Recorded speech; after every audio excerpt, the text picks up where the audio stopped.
नमस्कार दोस्तों। सवाल हमको हमारे बारे में बताता है, बाहर की दुनिया के बारे में नहीं बताता है। इसलिए हम लोग एक क्वेश्चन लेते हैं कि सर, डिज़ायर्स को दबा के टीचिंग्स को प्रैक्टिस करना चाहिए या प्रैक्टिस के साथ डिज़ायर्स ख़त्म हो जाती हैं? कितना फास्ट हमारे थॉट्स आते हैं कि हम उन थॉट्स के पीछे जो छुपी हुई कहानी है वो पढ़ नहीं पाते हैं। जैसे 2 सेंटेंसेस हैं इसमें, इस क्वेश्चन में, कि हम डिज़ायर्स को दबा के इन प्रैक्टिसेस को करें या हम इन प्रैक्टिसेस को करते रहेंगे और डिज़ायर्स अपने आप ख़त्म हो जाती हैं। जैसे हम फिज़िकल एक्टिविटी करते हैं, कोई भी ऐसी एक्टिविटी जो कि हमारी बॉडी के हिसाब से नहीं है शुरुआत में, तो उसमें एफ़र्ट लगता है। चाहे रोटी बनानी हो, चाहे आपको साइकिल चलाना हो, जब आप पहली बार करेंगे तो आपको दिक्कत आएगी, लेकिन जब उसी काम को आप बार बार करते जाएंगे तब आप जानते हैं कि साइकिल बैलेंस करना, साइकिल चलाना बहुत आसान हो जाता है।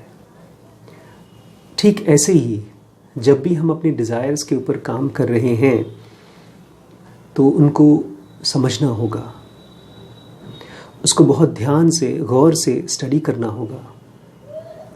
और जितनी बार भी उस डिज़ायर को आप समझने का प्रयास करते हैं, उसके लिए एनर्जी कहाँ से लाएंगे? वो एनर्जी प्रोवाइड करता है आपका प्रैक्टिसेस। डिज़ायर्स को प्रैक्टिसेस से हम काट नहीं सकते, तब तो सप्रेशन हो जाएगा। मेरे मन में बहुत स्ट्रॉन्ग डिज़ायर आ रही है और मैंने भगवद गीता को हाथ में ले लिया या राम राम बोलना शुरू कर दिया, तो उससे वो जो डिज़ायर का कन्फ्यूजन मेरे दिमाग में शोर मचा रहा है वो क्लियर नहीं होगा, वो दब जाएगा कुछ देर के लिए।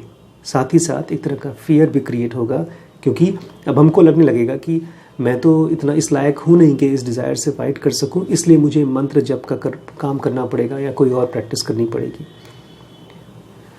इसको दबाने की कोशिश ना करें। डिज़ायर्स को जैसे भी इरप्ट होता है उसको इरप्ट होने दें, उसको देखें। और इसी देखने के प्रैक्टिस को ज़ेन मॉनेस्ट्रीज़ में एक बहुत खूबसूरत तरीके से बयां किया जाता है।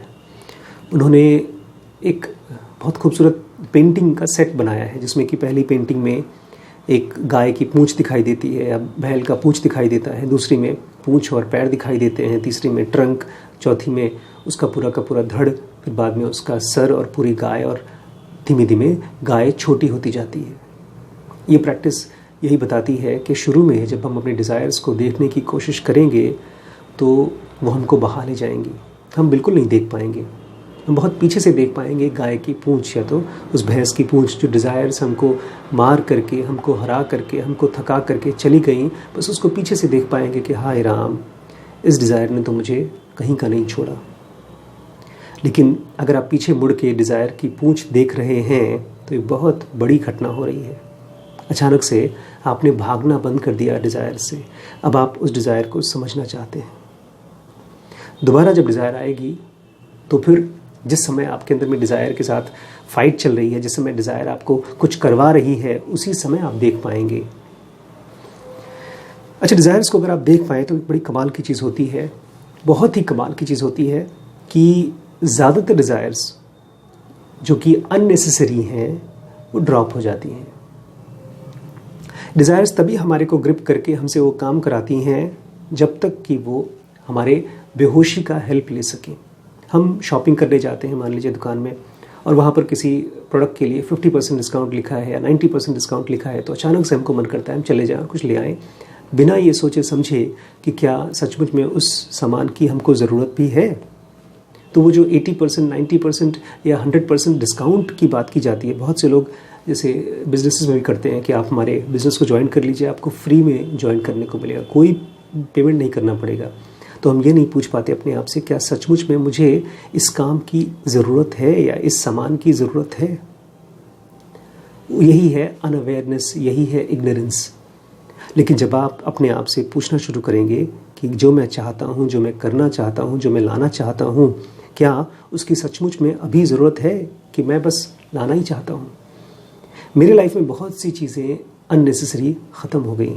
बहुत सी ऐसी चीज़ें जो मुझे लगता था काश मुझे मिल जाए, नहीं मिलेगा तो मैं कि कहीं का नहीं रहूँगा, वो सब ड्रॉप हो गई। तो जब डिज़ायर्स को आप देख पाएंगे तो बहुत जल्दी ही यूज़फुल डिज़ायर्स के लिए आपके दिमाग में क्रिएटिव तरीके आएंगे कि कैसे मैं उसको फुलफ़िल कर सकता हूँ, और यूज़लेस डिज़ायर्स आपको दिख जाएंगी और वो गिरती जाएंगी। लेकिन मैं फिर से कहूँगा, इन डिज़ायर्स को देखने के लिए जो एक प्रिपरेशन होती है, जो ताकत होती है, वो मिलती है आपको इन प्रैक्टिसेस से।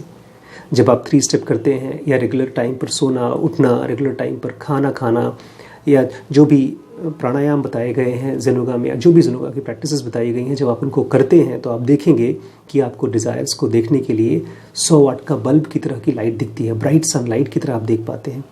वहीं पर अगर आप ये प्रैक्टिसेस नहीं करते हैं तो आपके शरीर में ऊर्जा कम होती है, और जब आप आसपास की चीज़ों को देखते हैं, अपनी डिज़ायर्स को देखते हैं, तो आप आधे अधूरे से बेहोश से होते हैं, और फिर वो डिज़ायर्स आपको पकड़ करके अपना काम करा लेती है। इसीलिए आप ये सवाल पूछ रहे हैं कि क्या करें, दबाएं या अपने आप ठीक हो जाएगा। कोई भी चीज़ अपने आप नहीं होती।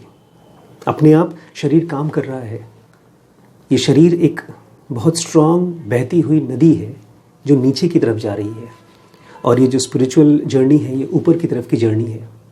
इसके लिए आपको रेजिस्टेंस को लाना पड़ेगा। रेजिस्टेंस कैसे आता है? पीछे घूम करके, उस डिज़ायर की पूंछ देख करके। और एक बार में 2 बार में काम नहीं बनेगा, इसको शायद 100 बार या 100,000 बार लगे देखने के लिए। But you have to look back. जितनी बार अपने हर डिज़ायर को जितनी बार देखेंगे, 100 डिज़ायर को 100 बार देखेंगे, उतनी बार आपके अंदर में एक तरह की इंटेंसिटी क्रिएट होती है। वही इंटेंसिटी आपके डिज़ायर्स को हेल्प करती है आपको समझने में, और फिर जैसे ही आप समझ जाते हैं तो जैसे आपने कहा, अननेसेसरी डिज़ायर्स ड्रॉप हो जाती हैं, और राइट डिज़ायर्स या ज़रूरी चीज़ें जो हैं वो आप उसको और आसानी से पा जाते हैं, बिकॉज अब आप समझ पाते हैं कि ये कितना वैल्यूबल है। इसलिए तो ज़ेन योगा में कहा गया, when the object to be achieved is sufficiently valued. जब कोई चीज़ चाहते हैं, जब वो पर्याप्त रूप से वैल्यू हो जाती है उसकी, then the effort to its attainment is persistently forward. तब उसके लिए आप एफर्ट लगाते रहते हैं बिना इंटरमिशन के, without intermission. Then the piece of chitta is obtained, और तब मन की शांति की प्राप्ति होती है। जो चाहते हैं आप वो तो मिल ही जाता है, लेकिन उसके बहुत पहले पीस ऑफ माइंड मिलता है। तो स्टार्ट वॉचिंग योर डिज़ायर्स। बिना ये सोचे समझे कि वो अपने आप ख़त्म होगी या मुझे ख़त्म करनी पड़ेगी, ये मत सोचिए। बस खाली अपनी डिज़ायर्स को देखिए और उसको स्टडी करने की कोशिश करिए, और फिर अपनी प्रैक्टिसेस करिए, फिर आकर के उनको स्टडी करने की कोशिश करिए। उनको होने दीजिए अपनी बॉडी में। जैसे शरीर में नाखून निकलता है, बाल निकलता है, कहीं पर कोई फोड़ा निकल गया तो उस फोड़े को आप देखें, समझें। ठीक ऐसे ही अपने डिज़ायर्स को आने दें और उसको समझें कि क्या ये सचमुच में यूज़फुल है या यूज़लेस है, और फिर उसको ड्रॉप होने दें या उसको कंप्लीट होने दें। Thank you. आपने WBX ज्वाइन नहीं किया है तो बहुत जल्दी ज्वाइन कर लीजिए, बिकॉज उसमें हम लोग इंडियन स्टार्टअप्स के लिए बहुत ही ढेर सारी और बहुत ही रेलेवेंट वीडियोस लेकर आने वाले हैं कि किस तरह से बहुत ढेर सारी फंडिंग मिलती है कंपनीज़ को, और किस तरह से इंडियन कंपनीज़ की मार्केट ग्रो हुई, और फ्यूचर क्या है इंडियन कंपनीज़ का। इसलिए मेरा आपको इनविटेशन है कि जो लोग भी स्टार्टअप्स में और वेंचर्स में, बिजनेस में इंटरेस्टेड हैं, WBX को जल्दी से जल्दी ज्वाइन कर लें। अगर आपको ये मन में उठता है कि क्या पास्ट लाइफ होते हैं, क्या सोल्स होते हैं, मरने के बाद सोल्स का क्या होता है, क्या हम उनसे बात कर सकते हैं, क्या हम अपने पास्ट लाइफ को देख सकते हैं, इस तरह के ढेर सारे सवाल अगर आपके मन में चलते हैं, तो पास्ट लाइफ रियलिटी PLRs ये आपको ब्लो कर देगा। आपके सारे आइडियाज़ को चेंज करके हमेशा हमेशा के लिए आपको एक नई क्लैरिटी देगा पास्ट लाइफ के बारे में और सोल्स के बारे में। छोटे छोटे डिसीजंस भी लेने से पहले आपको ये जानना होगा कि डिसीजन हमारा माइंड लेते कैसे है, क्या है वो फैक्टर्स जो हमको ज़बरदस्ती फोर्स करते हैं लेकिन हमको पता ही नहीं चलता वो है हमारे अंदर में। अगर अपने डिसीजंस को ठीक करना है ज़िंदगी भर के लिए, छोटे छोटे और सारे बड़े डिसीजंस को, तो you should join our BDM। सबसे पावरफुल स्पिरिचुअल प्रोग्राम इस समय अगर ऑनलाइन कोई है तो that is Zen yoga basic course. और वो इसलिए क्योंकि ये आपका अपना कोर्स है, इसमें मैं आपको पढ़ाता नहीं हूँ, मैं आपका गुरु नहीं हूँ, आप अपने खुद के टीचर हैं। इसलिए you should join Zen yoga basic course अगर आप बहुत सीरियसली अपने स्पिरिचुअल पाथ पे आगे बढ़ना चाहते हैं। अब तो आपको पता ही चल गया होगा अवेयरनेस की कितनी वैल्यू है। अगर नहीं पता चला है तो नाउ जो कोर्स है हमारा वो ज्वाइन करके आप सारी की सारी चीज़ें जान सकते हैं अवेयरनेस के, ब्रह्मचर्य और पेरेंटिंग के ऊपर। अगर आपको गहराई से कुछ सीखना है तो यू शुड ज्वाइन SPMT।